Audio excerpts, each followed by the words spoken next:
Yang pertama, kotak tromol yang terdapat dan akan berjalan di Bapak Ibu sekalian murni 100% akan kami saudara-saudara kita yang berada di Palestina. Sebagaimana yang kita telah ketahui, saudara-saudara kita di Palestina sana sedang menulis yang biadab di sana. Ketika kita tidak bisa membantu saudara-saudara kita dengan keikhlasan kita untuk menyisikan sebagian harta kita yang akan berjalan, yang mana isi tromol tersebut 100% akan kita kirimkan untuk saudara amanah Takaful yang sudah memang bertahun-tahun bekerja sama dengan Masjid Darul Irfan. Sambutan yang akan mewakili. Wassalatu wassalamu ala asyrafil anbiya wal mursalin sayyidina Muhammadin wa ala alihi wa sahbihi ajma'in, amma ba'd. Bapak Aiman Sulaiman selaku Ketua Forkomas, yang kami hormati Ustaz Hakim Saiman, Bapak Ibu para Ketua RW dari RW 1 sampai RW 10, yang tokoh masyarakat yang hadir pada pagi hari ini, undangan peserta, silakan kita. Bapak Ibu, tentunya sama kita sampaikan puji dan syukur kita hadirat Allah Subhanahu wa Ta'ala. Kita berkumpul bersama untuk di Masjid Darul Iman. Yang kedua tentunya kita sampaikan suri tauladan kita semua Rasulullah Sallallahu Alaihi Wasallam, beliau, sahabat beliau, orang-orang yang senantiasa termasuk kita sampai akhir hayat kita. Bapak Ibu sekalian, kami atas nama Masjid Darul Iman tentunya mengajak kita semua untuk senantiasa hingga pada hari ini kita bisa berkumpul di sini dalam keadaan sehat walafiat dan semoga sama mendapatkan ilmu yang bermanfaat Ustaz kita. Yang kedua, kami mengajak kepada Bapak Ibu sekalian sebagaimana yang sudah disampaikan dan situasi yang terkini terus berjatuhan di bumi Palestina. Dan tadi sudah saya sampaikan juga dari Gunung Kazilah. Dan yang kedua, kemampuan kita, baik harta kita, tenaga kita, perhatian kita minimal pada saudara-saudara kita di Palestina. Dan sesuai undangan kita disampaikan juga kepada para ketua DKM. Mari kita bersama-sama, insya Allah kita juga sampaikan moral maupun material pembelaan kita kepada Palestina dan bisa mendukung pembebasan Palestina. Nanti kita bisa langsung memulai kajian kita dengan kami atas nama Yayasan dan DKM Masjid Darul Iman. Mohon maaf apabila dalam sambutan kami pada pagi hari ini masih terkait. Assalamualaikum warahmatullahi wabarakatuh. Dua kata-kata yang akan disampaikan oleh Ketua Umum Forkomas dan juga DMI Ranting Kelurahan Malakasari, yaitu Bapak Haji Aiman Sulaiman. Assalamualaikum warahmatullahi wabarakatuh. Satu lagi dulu kita dengar suara salam. Assalamualaikum warahmatullahi wabarakatuh. Na'budu wa nasta'inu wa nastaghfiruh wa na'udzuka min shururi anfusina wa min sayyiati a'malina. May yahdihillahu wa may yudlil fala hadiya lahu. Alhamdulillah wa syukurillah para pengurus daripada Forkomas, ada dari pembina, ada Pak Budi, Pak Toto, Pak Purnama, Pak Maskur, ada hadir hari ini, juga Pak pengurus daripada Forkomas, Pak Agus juga ada, terutama ada Pak Yudran, Pak Mas dengan Pak Jadi, mungkin presentasikan biasanya dari Pak Haji Soleh, Pak Haji Hakim Saiman, alhamdulillah bersyukurillah, Pak Husin sini juga ada. Mudah-mudahan amal ibadahnya dalam menjalankan tugas Forkomas diterima oleh Allah Subhanahu wa Ta'ala. Juga dalam hal ini sebagai pelaku tugas, sekali lagi kegiatan Forkomas kalau dari para DKM dari RW 1 sampai RW 10 tidak akan disiarkan, diinformasikan. Mudah-mudahan ini juga merupakan suatu amal ibadahnya daripada 28 DKM di kedua musola. Mudah-mudahan terus memberikan suatu informasi kepada kepada jamaahnya. Dan itu juga perlukan satu kamera bagi kedua ketua DKM hari hadis teman-teman. Allah Subhanahu wa taala dengan nikmat iman, nikmat Islam yang sudah kita laksanakan tadi, nikmat Islam dan tadi kita laksanakan sholat subuh dalam hadis ini saya mudah-mudahan sholat subuhnya diterima oleh Allah Subhanahu wa taala. Hadirin yang dirahmati Allah, saya tidak berpanjang lebar, hanya beberapa poin yang saya sampaikan dalam sambutan ini karena tanggal 28 ini adalah tanggal yang paling penting dalam sejarah. Satu, dalam perjuangan kita itu ada 4. Pertama, dakwah. Dakwah sudah kita lakukan setiap minggu, mendakwahkan. Ini adalah suatu perjuangan yang alhamdulillah bersyukur di masjid-masjid tidak sebanyak itu. Dakwahkan semuanya. Dengan dakwah ini, insya Allah perjuangan kita akan tercapai. Berilah daripada ibu-ibu dan bapak-bapak menyalurkan donasinya yang tadi berkeliling. Itu akan dicatat sebagai amal baik bagi bapak-bapak dan ibu-ibu. Perlu perjuangan. Tanpa ada donasi tidak akan bisa. Ketiga, setelah dalam perjuangan dua ini, yang ketiga itu adalah doa. Kita doakan. Doa untuk Palestina. Yang keempat, diplomasi. Diplomasi sudah dijalankan oleh Pak Mardhani Alisera. Ya, mudah-mudahan dengan diplomasi ini kita bisa mencapai di kedutaan besar Amerika. Itulah hanya 4D dari dakwah, doa, donasi, dan diplomasi. Jadi, wabillahi taufiq wal hidayah. Wassalamualaikum warahmatullahi wabarakatuh. Takbir. Takbir. Takbir. Assalamualaikum warahmatullahi wabarakatuh.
Bi'sa ismul fusuq ba'dal iman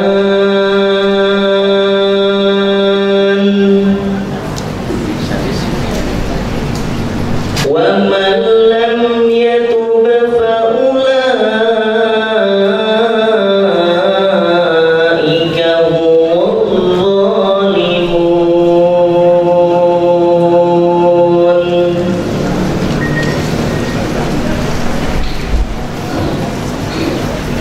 Ya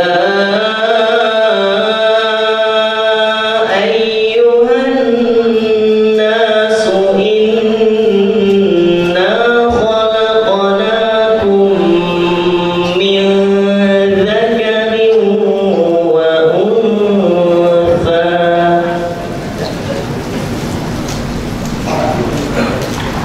wa ja'alnakum syu'uban wa qabaila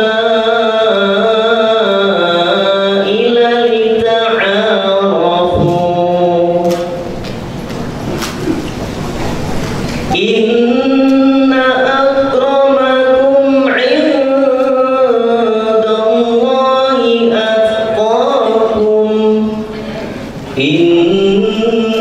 Innallaha 'alimun khabir.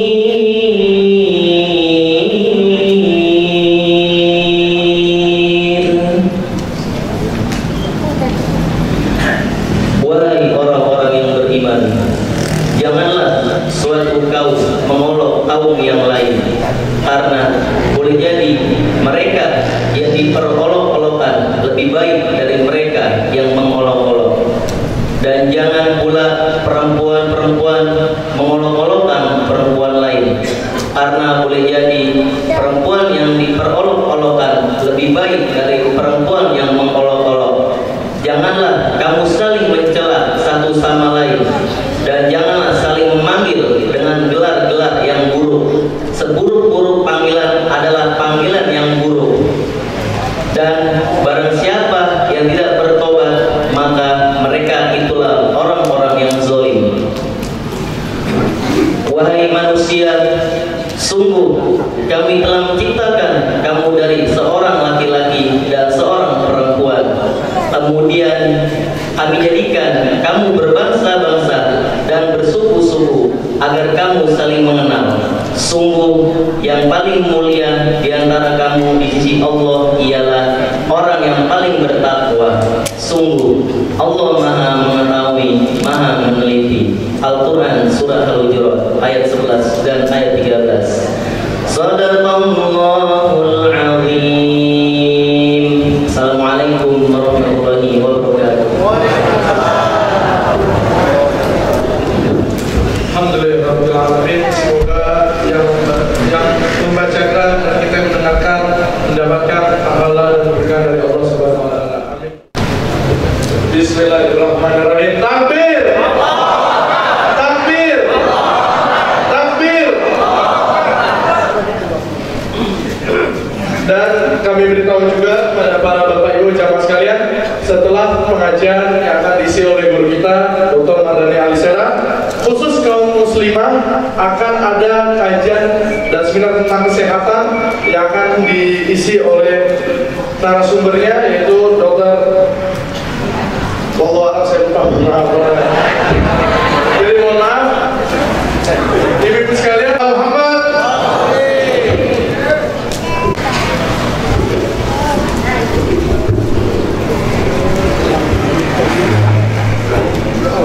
Bismillah, Alhamdulillah, wassalatu wassalamu ala Rasulillah Muhammad ibn Abdillah, wala haula wala quwwata illa billah. Amma ba'd. Para asatidz wal ustadzah, para alim ulama, tokoh masyarakat, hadirin wal hadirat, jamaah sholat subuh di Darul Nikmah dan jamaah Performas yang dirahmati Allah Subhanahu wa taala. Hayyikum bi tahiyatil Islam. Assalamualaikum warahmatullahi wabarakatuh.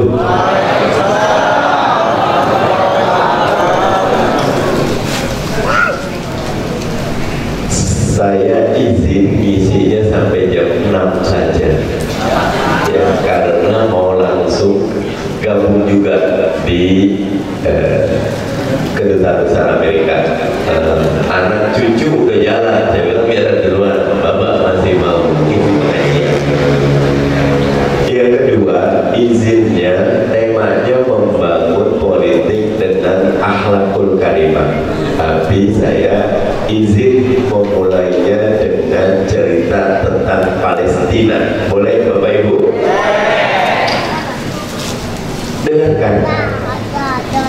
7 Oktober 2023 terjadi sesuatu yang sangat mengejutkan Israel dan kocok-kocok pendukungnya, yaitu jebolnya pertahanan Israel yang dikatakan nomor 1 di dunia. Allahu Akbar.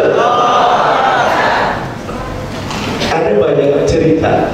Yang pertama, saya mandang dari perspektif Bapak Ibu, sebagian orang mengatakan itu serangan teroris, itu serangan brutal, itu serangan radikal.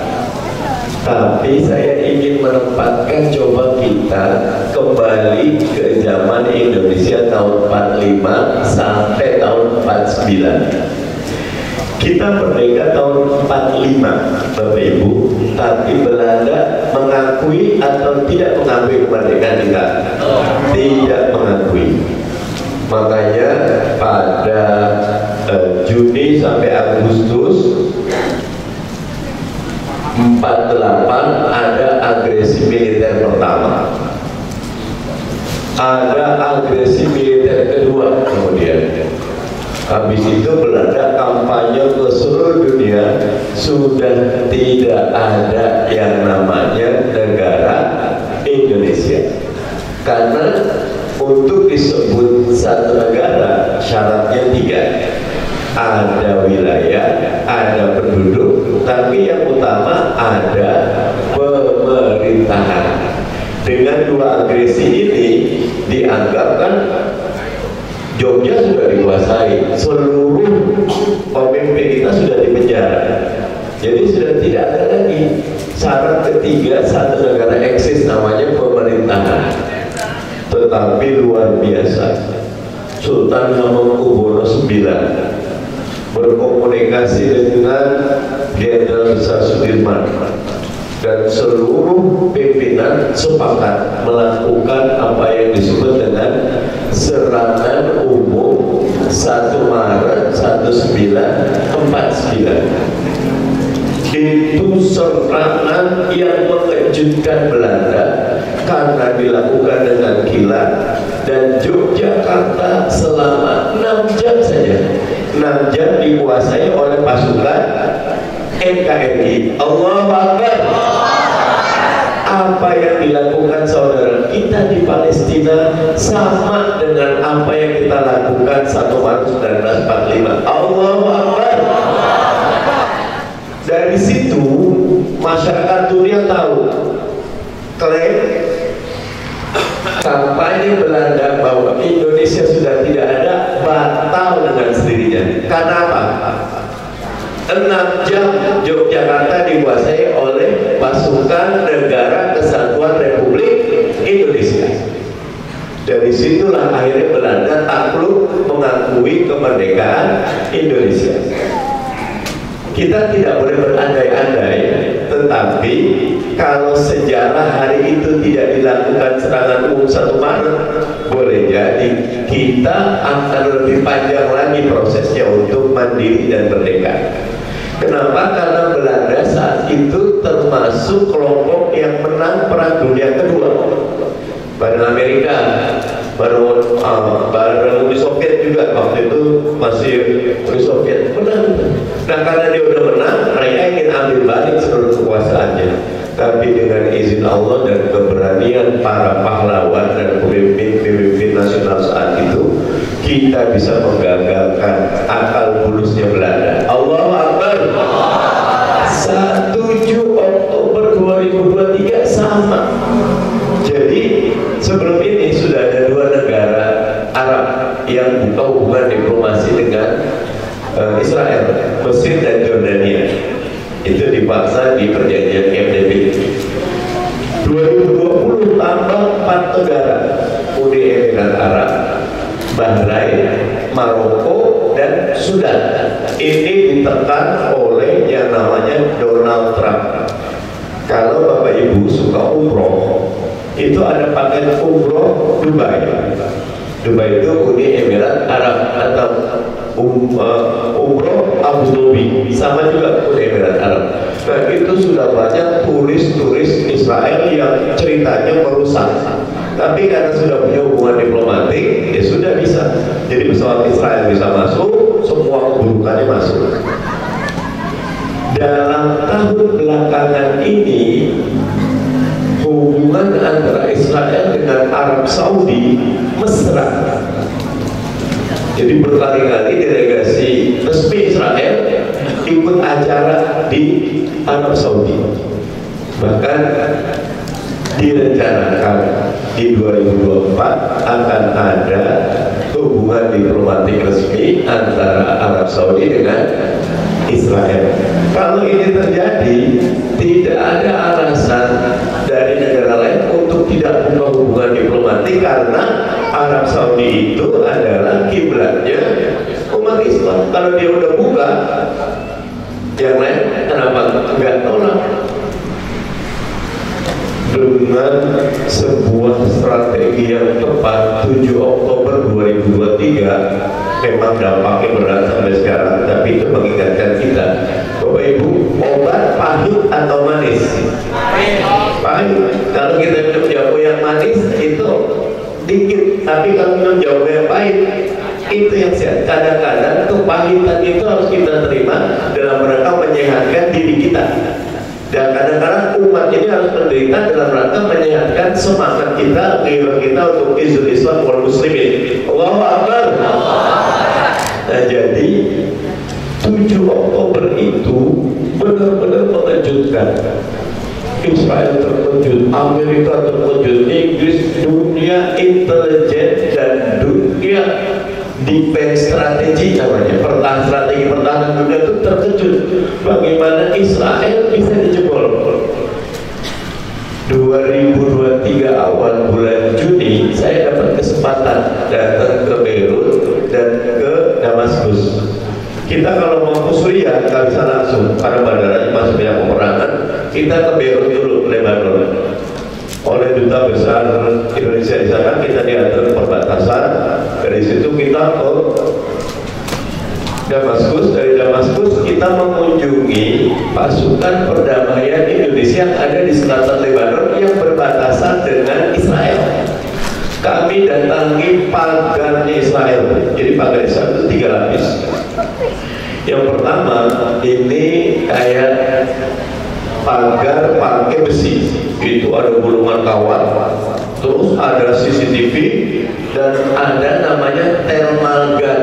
Thermal itu panas, gun itu senjata. Jadi kalaupun kita nggak kelihatan oleh CCTV, gerakan kita karena tubuh kita ini punya temperatur di atas suhu. Ya, misal kalau kita cek tubuh kita tuh 36,5 Mas Lai, 37 udah demam. Katakan 36, rata-rata temperatur kita 32. Selalu ada beda temperatur. Jadi kalau kita gerak, udah ketahuan, langsung sinar lasernya akan kena ke kita. Sesudah itu ada tembok tinggi, itu pun udah siap senjata. Di belakangnya ada barang-barang.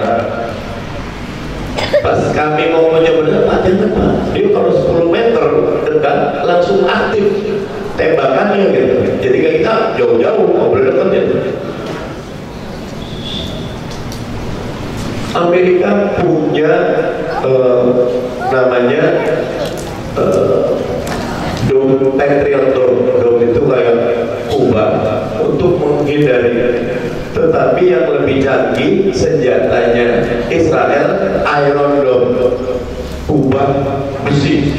Jadi kalau apapun dengan izin Allah Subhanahu wa Ta'ala pada 7 Oktober semuanya jebol dan bisa ditembus oleh para pejuang Palestina. Allahu Akbar. Ada tiga strategi yang bisa kita ambil dan kita bisa ambil ambil pelajaran di mana bisa menerapkan. Yang pertama, Bapak Ibu, biasanya semua kegiatan perjuangan Palestina itu di-intercept. Intercept itu sebelum berlangsung udah langsung dihentikan. Tadi saya ngobrol Pak ini. Jadi nanti kita ke sana, kemungkinan kita bisa lewat patung tani bisa diarahkan ke tempat lain. Karena mereka udah tahu akan ada demo. Kita lewat patung kuda bisa Sudirman arahin lagi. Jadi nggak bisa masuk ke lokasi itu, namanya di-intercept, dijagain. Sebelum serangan diserang duluan, preemptive strike. Tapi yang kemarin tidak ada satupun informasi yang bocor ke intelijen Israel. Karena Israel punya intelijen orang Israelnya dan punya banyak intelijen orang Palestina yang direkrut sama Israel. Dengan izin Allah itu bisa. Nah ternyata pelajaran pertamanya, nah ini juga baik buat kita. Rata-rata para pejuang Palestina ini tidak menggunakan HP yang berbasis Android atau iOS. Tidak punyanya Samsung, tidak punyanya Apple, tidak punya Vivo, apa pokoknya Android. Mereka menggunakan handphonenya Huawei, handphone Cina memang. Dan kebetulan Huawei ini sudah 5 tahun di ban, dikasih sanksi sama Amerika, nggak dikasih lagi produk handphone Huawei, nggak bisa pakai Android. Kalau Android itu kan memudahkan dan memurahkan, tapi dia bikin sistem operating system sendiri, namanya Harmony. Jadi handphonenya sudah tidak sama kita. Kalau handphone kita semuanya datanya dari mereka. Karena baik Android punya Google ataupun iOS punya Apple, itu semuanya perusahaannya Amerika. Mereka punya kewajiban untuk membantu intelijen. Nah ini pakai Huawei operating systemnya Harmony. Nah yang kedua nggak pakai WhatsApp. WhatsApp punya Google juga. Kalau kita pakainya rata-rata WhatsApp, mereka pakai Telegram. Nah Telegram itu punyanya Rusia. Jadi handphonenya tidak bisa dikuasai, intercept, operating system tidak bisa, sistem perpesanannya juga nggak bisa. Makanya terjadilah serangan 7 Oktober yang sangat fenomenal itu. Allahu Akbar. Nah yang kedua, kalau Bapak Ibu lihat, mereka banyak menggunakan rudal. Rudalnya itu dari Iran memang, teknologinya dibantu, tapi mereka modifikasi sendiri. Nah modifikasi sendiri itu yang membuat mereka akhirnya bisa tembus. Dan kalau Bapak Ibu lihat, mereka gunakan kayak motor, tapi dikasih ini parasut, paragliding gitu. Jadi bisa terbang lewat itu. Wah itu artinya nomor 2. Pasukan ataupun pejuang Palestina punya kemampuan teknologi yang mencukupi. Bapak Ibu, perang sekarang itu perang teknologi. Contoh, dulu sebelum Inggris menemukan mesin uang, dunia itu cuma dibagi 2, satu punya Spanyol, satu punya Portugal. Tapi ketika Inggris punya mesin uang, perahunya pakai mesin uang, tidak pakai tenaga manusia, separuh dunia dikuasai sama Inggris. Ketika di Amerika ada electricity, listrik, mesin listrik, Amerika yang berkuasa. Nah, siapa kuasai teknologi, dia akan menguasai dunia. Karena itulah ayat yang pertama kali turun bukan perintah sholat, puasa, zakat, haji, tapi perintah untuk membaca. Iqra, baca. Artinya hadirin kita nih, mungkin saya lihat ini rata-rata usianya umur 17 kita kan ya, 17 bagus.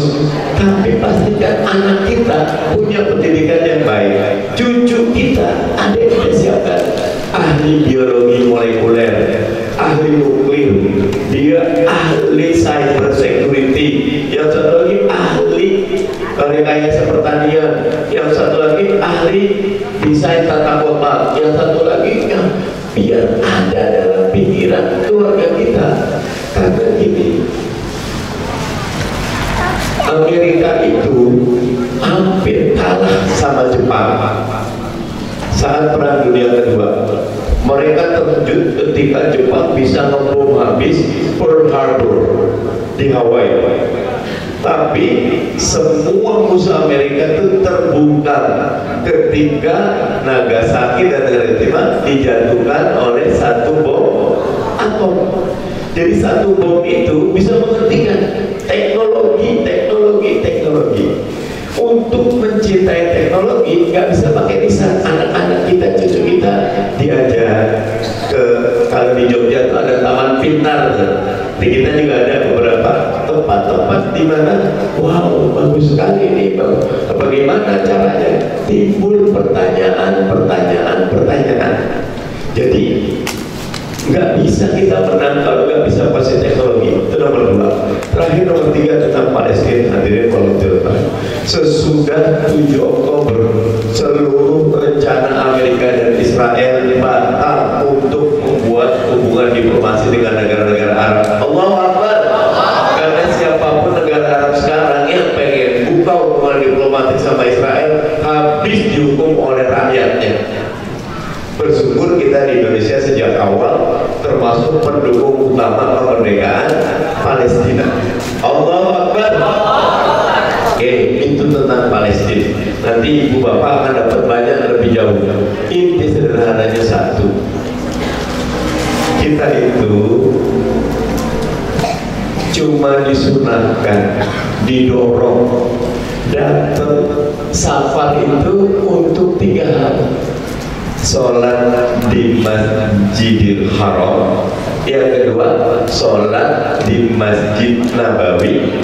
Masjidil Haram 100.000 rakaat, 1.000 kali ganda, Masjid Nabawi 1.000, dan yang ketiga jangan lupa kita didorong, disuruh untuk sholat di Masjidil Aqsa. Kasih ayo 500 kali sampai sekarang. Kalau bapak ibu ke Masjidil Aqsa, saya bawa istri saya ada di dalam situ. Kami pernah ke Aqsa. Seluruh ada 8 pintu masuk pintu Al-Aqsa. Itu semuanya dijaga oleh tentara Israel yang pakai senjata laras panjang. Artinya senjata otomatis yang siap tempur. Saya kenapa? Karena maksa itu kita prototin yuk. Saya bilang jangan, enggak, biar kita prototin. Ya akhirnya kita diusir gitu. Ya nggak bisa marah-marah, ya kita tunjukkan bahwa kita benci sama orang-orang yang menjajah Palestina. Allahu Akbar. Balik lagi sekarang dengan tema kita, membangun politik dengan akhlakul hadirin.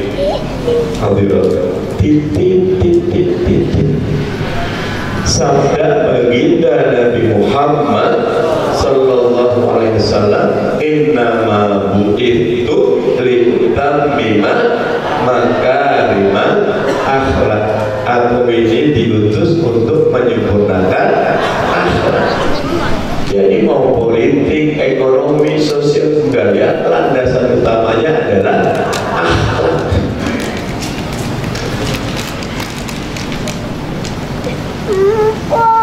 Bapak Ibu,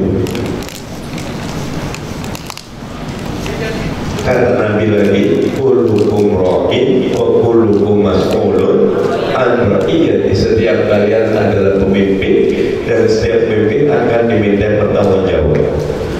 Politik itu tentang mengatur orang lain, tapi bisa tidak kita atur orang lain kalau kita tidak bisa ngatur diri kita sendiri. Baginda Nabi Muhammad sallallahu alaihi wasallam, kalau dibilang Nabi Muhammad SAW, jawabannya Allahumma sholli alaihi. Itu sunnah muakkad. Apa jawabannya Bapak Ibu? Allahumma sholli alaihi. Ya, saya ulang. Baginda Nabi Muhammad sallallahu alaihi wasallam, Allahumma sholli alaihi. Itu sebelum jadi Nabi sudah dikenal dengan gelaran Al-Amin. Al-Amin, ada yang teriak amin. Apaan amin itu? Al-Amin itu orang yang bisa dipercaya. Bahkan ketika baginda mau hijrah dari Mekah ke Madinah, jadi gini, karena dikenal Al-Amin, rata-rata orang nitipkan hartanya bukan ke safe deposit box dan nggak ada bank, dititipnya ke baginda Nabi Muhammad Sallallahu Alaihi Wasallam. Jadi Nabi itu banyak dapat titipan. Jadi sebelum Nabi hijrah, yang Nabi panggil Ali itu salah satu pesan apa? Ini punyanya si Fulan, Fulana, ini punya si A, punya si B, ini si C, si D. Nah, Nabi mau hijrah nih, balikin dulu seluruh harta yang tadi dititipkan. Sedemikian ihsannya baginda Nabi Muhammad Sallallahu Alaihi Wasallam. Gimana kita mau urus orang lain kalau kita kepada perkara kecil masih suka salah? Misalnya anak kita, cucu kita nggak sengaja mecahin gelas, yang terjadi rata-rata apa? Marahnya itu langsung. Padahal setiap benda itu ada ajalnya. Kalau kita marah, beri pendidikan baik apa beri pendidikan buruk sama anak-anak kita? Bapak, Ibu hadir di sini, oke, bagus. Tapi kalau sampai rumah, kemudian belum ada sarapan, Bapak marah-marah, kira-kira itu akhlak yang dicontohkan Nabi atau tidak? Nabi habis dakwah kecapean, Pak Iman, pulang ke rumah, ternyata Aisyah udah tidur, pintunya udah dikunci, nggak gedor-gedor. Nabi yang Nabi lakukan apa? Dia tidur di luar dan nggak marah. Habis ketemu sahabat menjelang duha, Nabi pulang.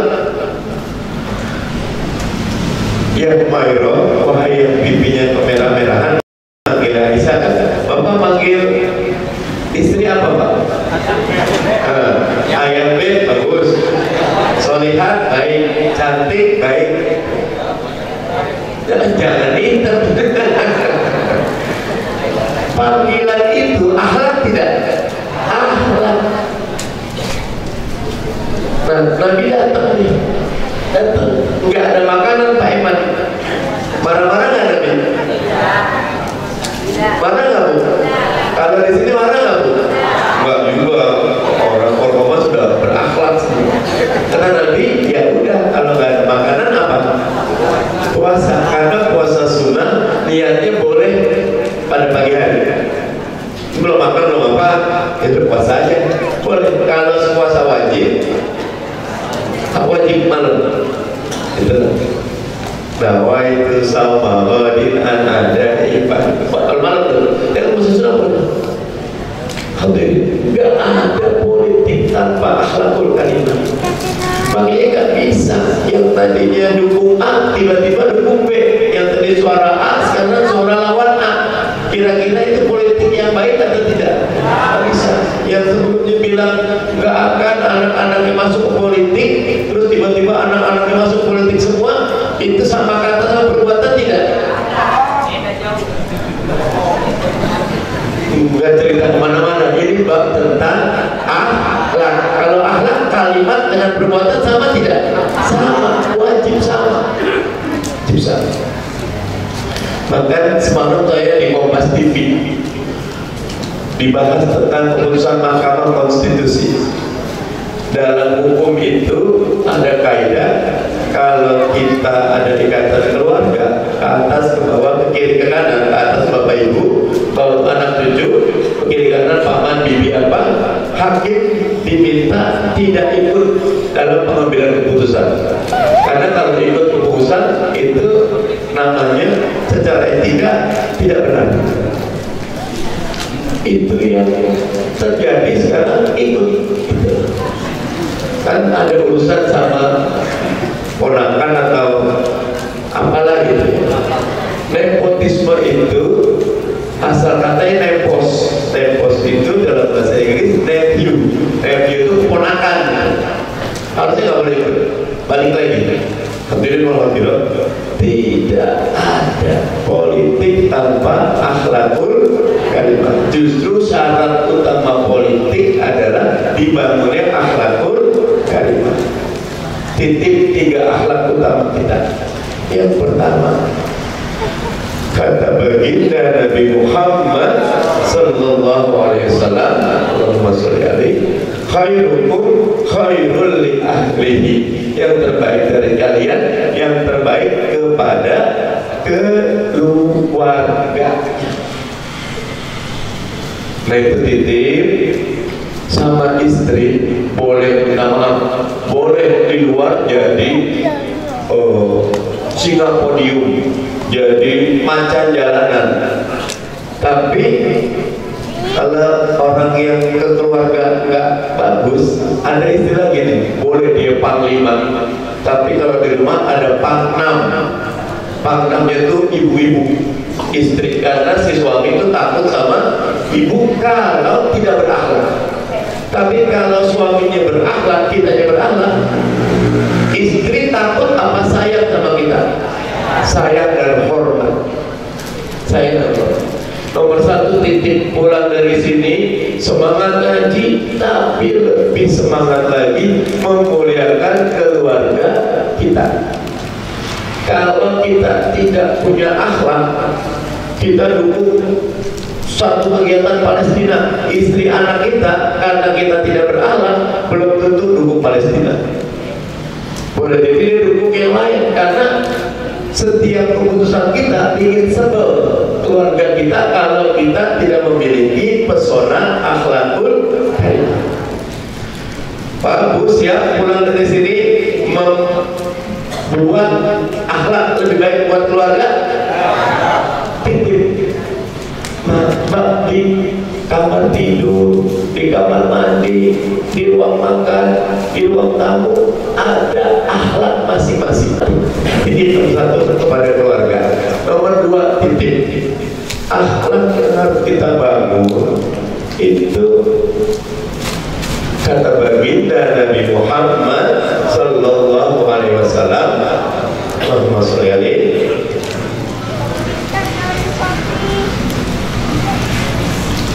sebaik-baik manusia khairun nas anfa'uhum linnas. Yang paling politik kalau kita nggak banyak bantuin orang, titip terlibat di RT, di RW, di DKM, Dewan Masjid, ada juga Dewan Kelurahan. Kalau nggak jadi pembersihan masjid, wakaf dari sunnah baginda Nabi Muhammad sallallahu alaihi wasallam. Sebelum Nabi dia akan jadi Rasul, itu ada cerita renovasi Ka'bah. Karena lagi direnovasi, Hajar Aswadnya dikeluarin. Ketika selesai renovasi, maka Hajar Aswad harus dimasukkan lagi. Yang terjadi semua kabilah pengen menjadi kelompok yang memasukkan Hajar Aswad ke tempatnya. Renovasinya bareng-bareng, urusan masukin Hajar Aswad hampir bikin berantem. Nggak kelar itu, berhari-hari lapar. Kabilah ini merasa lebih berat. Akhirnya diusulkan siapa yang datang paling awal besok ke masjid, ke Masjidil Haram, dialah yang nanti berhak. Ternyata atas izin Allah yang paling pertama datang siapa? Baginda Nabi Muhammad sallallahu alaihi wasallam. Yang berhak memasukkan siapa? Nabi. Tapi yang Nabi lakukan, Nabi gelar salnya, sorbannya, taruh di tengah Hajar Aswadnya, minta semua kabilah megang sisi-sisinya, dibawa bareng-bareng sampai dekat Nabi yang pindahkan. Itulah khairun nas anfa'uhum linnas. Ada yang berantem, kita yang nyatukan. Ada yang akur, kita yang nyambungin. Ada yang kotor, kita yang bersihin. Ada yang macet, kita yang lancarin. Baik Kemarin saya ke Wonogiri, ke Bangsa Diman di Wonogiri, di desa Bulukerto. Dari tahun 96 Bangsa Diman itu kerjaannya nanam pohon beringin di lereng Gunung Lawu. Lebih dari 1000 sebelumnya Gunung Lawu, daerah yang ke arah Magetan itu selalu longsor dan kekeringan. Tapi dengan ditanam beringin, beringin itu punya 3 kelebihan. Bukan kampanye Golkar, bukan ini ya. Ini emang beringin gitu ya. Itu pertama, rimbun, daunnya banyak, jadi sangat cocok untuk climate change. Banyak mengeluarkan O2. Yang kedua, akarnya tuh bisa 150 meter ke kiri ke kanan, itu nahan air. Makanya rata-rata yang di pohon beringin itu. Dan ketiga, menyejukkan. Kalau kita dia awalnya dibilang orang gila pas di mana itu. Orang kalau nanam juga mangga, jambu, kelapa, sukun, dia nanamnya beringin. Tetapi belakangan dapat banyak penghargaan karena lereng-lereng yang tadinya longsor itu tidak longsor dan luar biasa. Teorinya gini, 10 pohon ditanam ngelintar, maka tengah-tengahnya tiba-tiba timbul mata air. Jadi rata-rata karena terikat ada mata air. Akhirnya ketika hujan tidak longsor, ketika kemarau tidak kekeringan, karena aksi seorang yang insya Allah khairun nas anfa'uhum. Itu akhlak. Siap Bapak Ibu menjadi akhlak yang baik? Terakhir yang ketiga, bela saudara kita. Mau di Palestina, ada satu lagi di Rohingya. Saya belum datang, tapi beberapa teman di DPR pernah datang. Itu ada Cox's Bazar. Cox's Bazar itu hampir segede durian sapi, tapi 3 juta pengungsi Rohingya tinggal umpet-umpetan di situ. Karena saudara kita di Rohingya itu diusir karena tidak dianggap sebagai etnis yang berhak tinggal di Myanmar, tidak diakui sebagai warga negara Myanmar karena dia Muslim. Itu juga kita bantu. Nah, kenapa sih kita bantu orang lain padahal kita masih belangsakan? Justru itu tanda bahwa innamal mu'minuna ikhwatun. Kita orang beriman itu bersaudara. Kalau kita sakit gigi, yang sakit giginya aja apa semuanya nggak bisa kerja? Bisa. Harus seperti itu. Siap bantu saudara kita? Allahu Akbar. Jadi hadirin, tidak ada politik tanpa akhlakul karimah. Kalau kita banyak pasang sepatu apa, kalau nggak ada akhlak susah untuk disukai. Yang pertama, bangun akhlaknya dulu. Nanti seperti baginda Nabi, baliho, banner, macam-macam itu apa? Diri kita, akhlak kita, harusnya kita. Insya Allah itu yang akan terjadi ketika Indonesia-nya politiknya berakhlak, ekonomi berakhlak, sosialnya berakhlak, terwujudlah Indonesia yang baldatun, thayyibatun, warabun ghafur. Dan akhlak dimulai dari diri sendiri. Karena itu bagi Nabi mengingatkan ibda bina sikap, mulai dari diri sendiri. Sudah 6:03, maaf 3 menit terlambat. Mudah-mudahan ada manfaatnya. Alhamdulillah, para tamunan minal mumtarin. Ada Allah wa iyyakum ajma'in. Wallahu muwaffiq ila aqwamit thoriq wal aqminkum. Wassalamualaikum warahmatullahi wabarakatuh.